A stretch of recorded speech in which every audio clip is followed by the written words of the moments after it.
पवित्र अक्षय तृतीय पुरी जिला नयाहाट स्थित सर्वधर्म समन्वय पीठ प्राची गुरुधर्म क्षेत्र में 58तम गुरुभक्त सम्मिलनी महा आनंद उल्लास आश्रमर मुख्य बाबाजी दामोदर दास अध्यक्षतार अनुष्ठित हो जाइछि।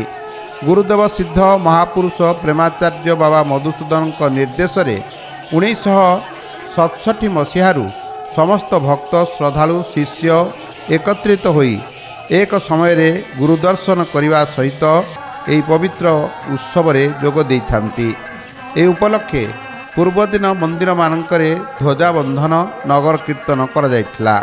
महामंत्र ओम कृष्ण मधुसूदन वासुदेव जनार्दन नाम कीर्तन रे 58 जन माँ श्री गुरुदेवंकर वंदापना कलापरे स्वतंत्र सम्मिलनी पूजा मंडप को श्री विग्रह और पादुका आगमन होइथिला।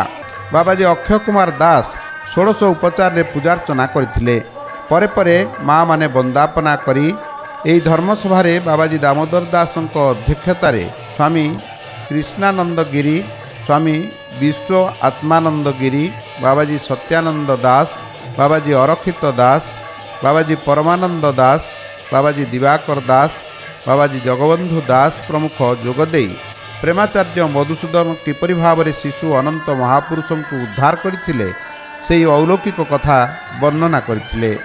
जगतसिंहपुर जिले में जन्मलाभ करिथिबा ए महापुरुष किपरि भाव में प्राची गुरुधर्म क्षेत्र में सर्वधर्म सर्ववर्ग को एकत्रित करी पूजार्चना आरंभ करथिले से संपर्क में समस्ते मत व्यक्त करथिले।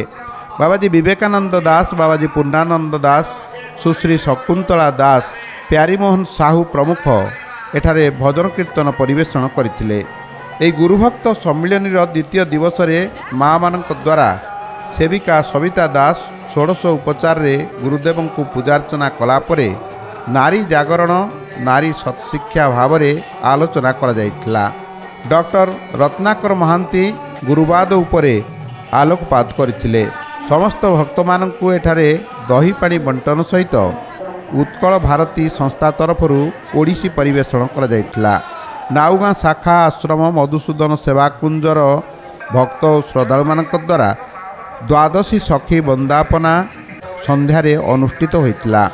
गुरुदेवंक जीवनी उपरे नाटक मध्य परिवेषण करा जायथिला। एही सम्मिलनी रे प्राय 10,000 भक्त जोग देइथिले। एही कार्यक्रम को सर्वश्री रत्नाकर महांती, प्रीतिरंजन दास, नीलमणि साहू, कृष्णचंद्र ओझा, बसंत पात्र, वंशीधर बारिक, महेश साहू, ठुकुरा सेनापति, ब्रह्मानंद दास प्रमुख परिचालना करथिले। समस्त भक्त मानक पई एठारे प्रसादर व्यवस्था करा जायथिला। ओडिशार भिन्न भिन्न अंचलरू हजार हजार भक्त एही सम्मिलनी रे जोग देबा पई छुटी आसिथिले।